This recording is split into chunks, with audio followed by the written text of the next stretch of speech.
ചായ ഇന്ന് രാവിലെ തന്നെ ഇന്ന് കപ്പപ്പണിയാണോ? എടി മാന, ഇത് തെളിവ് കണ്ടപ്പോഴത്തേക്ക് ഇങ്ങോട്ടൊന്ന് പോന്നോ? നീ കർക്കട 1-ാം തീയതി ഒക്കെ അല്ലേ, രാവിലെ അമ്പലത്തിൽ പോയി ഇങ്ങോട്ട് പോകുന്നു. ഒറ്റപ്പറ്റി എന്ത് ചെയ്യണം? ഇവിടെ ഉണ്ട് അച്ഛാ, അമ്പലത്തിലൊക്കെ പോയിട്ട് വന്ന കർക്കട ഒന്നല്ലായിരുന്നു, ഇവിടെ ഉണ്ട്, അകത്തുണ്ട്. ചേട്ടൻ അങ്ങോട്ട് പോവാണേ, അവിടെ വന്നിട്ടേ പോകാവുള്ളൂ. ചായ കുടിച്ചിട്ട് പോവാം കേട്ടോ. അമ്മച്ചിക്ക് ചായ വെക്കണോ? ഞാൻ ഒരു ചായ വെക്കാൻ പോവാ. എടി മാന, ഞാൻ അമ്പലത്തിൽ പോകുന്നതിന് മുമ്പ് ചായ കുടിച്ചതാടി. ഇനിയിപ്പോ എന്നാ ഇപ്പൊ ചായ 11 മണിയായപ്പോ. അത് ആ മാമ്പറത്തെ അച്ഛൻ വന്നിട്ടുണ്ട്, അവിടെ കപ്പയ്ക്ക് തട എടുക്കുമെന്ന് പറ്റാ. ഞാനപ്പോൾ ചായ കുടിക്കാൻ വേണ്ടി വിളിച്ചിട്ടുണ്ട്, എന്നിട്ട് വരുന്നുണ്ട് ഇപ്പോൾ. എടി മാനെ, നിനക്ക് വല്ല കാര്യമുണ്ടോ? ഈ 1-ാം തീയതി കർക്കിടക 1 ആയിക്കൊണ്ട് നീ അവനെ പിടിച്ച് ഇങ്ങോട്ട് വീട്ടിലോട്ട് രാവിലെ കയറ്റാനായിട്ട്. അമ്മച്ചി ഇന്നത്തെ കാലത്ത് ഇതൊക്കെ നോക്കോ? ഈ 2025 ആയിട്ടും പണ്ടേ ഇവൻ കുറെ കൊല്ലം മുമ്പ് നമ്മുടെ വീട്ടിൽ വന്ന് കയറിയതാ. 1-ാം തീയതി കയറിയ ചിങ്ങ 1-ന്.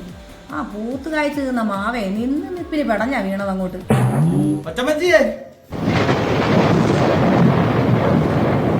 ആ ഇട ചെറുക്ക നീ ആയിരുന്നോ? ഞാൻ അമ്പലത്തിലോട്ട് പോയപ്പോ നീ ഇങ്ങോട്ട് ആ തൂമ്പയെ പിടിച്ച് പോരുന്ന ഞാൻ കണ്ടായിരുന്നു. ഞാനപ്പോ നമ്മുടെ കൊച്ചു പെണ്ണിനോട് ഞാൻ പറഞ്ഞു, അച്ഛൻ അവിടെ പണിയുന്നുണ്ട്, അച്ഛനെ വിളിച്ചോണ്ട് വാ, ചായയും കാപ്പിയൊക്കെ കൊടുത്തിട്ടേ വിടാവുള്ളൂ, ഇങ്ങോട്ട് കയറി വാടാ ഇങ്ങോട്ട്.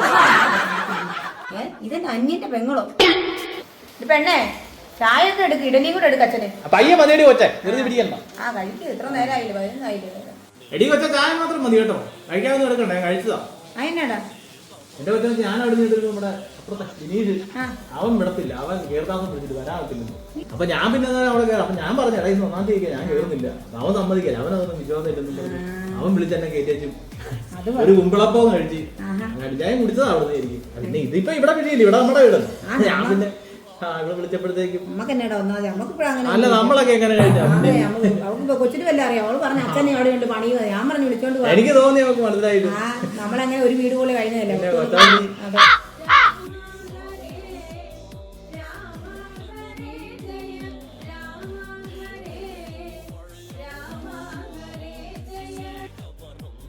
അവിടെ കരണ്ടും പോയി, നല്ല ഇതായിരുന്നു കേട്ടോണ്ടിരുന്നത്. ഞാൻ ആ പെണ്ണിനോട് ഞാൻ പറഞ്ഞതാ, ആ നാശം പിടിച്ചവനെ 1-ാം തീയതി കയറാൻ ഇങ്ങോട്ട് വിളിക്കരുതെന്ന്. എന്തോ പറഞ്ഞ് വിളിച്ചിരിക്കുന്നു. എടാ കൊച്ചേ, അവിടെ മിനിച്ചേട്ടയുടെ എന്ന് കരണ്ടുണ്ടോ എന്ന് ചോദിക്കും. അവിടെ ശരി ഉണ്ടോ? ആ കണ്ടോ, ഇവിടുത്തെ നാശം തുടങ്ങി. 1-ാം തീയതി കയറിയതിന്റെ ഇവിടുത്തെ നാശം തുടങ്ങി. കരണ്ടും കണ്ടോ. പുള്ളി അങ്ങനെയാണെങ്കിൽ അവിടെ 1-ാം തീയതി കയറിയിട്ടല്ലേ ഇങ്ങോട്ട് വന്നു. അങ്ങനെയാണ് പിന്നെ അവിടെ കറണ്ട് പോകണ്ടല്ലോ. അന്ധവിശ്വാസം പിള്ളേരാണ്. വിനീഷേട്ടൻ ഇപ്പൊ സ്റ്റാറ്റസ് ഇട്ടിരിക്കുന്നു, 10,000 രൂപ ലോട്ടറി അടിച്ചെന്ന് പറഞ്ഞോണ്ട്. ആ കണ്ട ഇപ്പൊ എങ്ങനെ ഇരിക്കുന്നു. ആ ഭാഗ്യം ഉണ്ടായിരുന്നത് കൊണ്ട് അവൻ അപ്പുറം കയറ്റിയിട്ട് ഇങ്ങോട്ട് പഞ്ഞായിട്ട് ഇങ്ങോട്ട് വന്നു.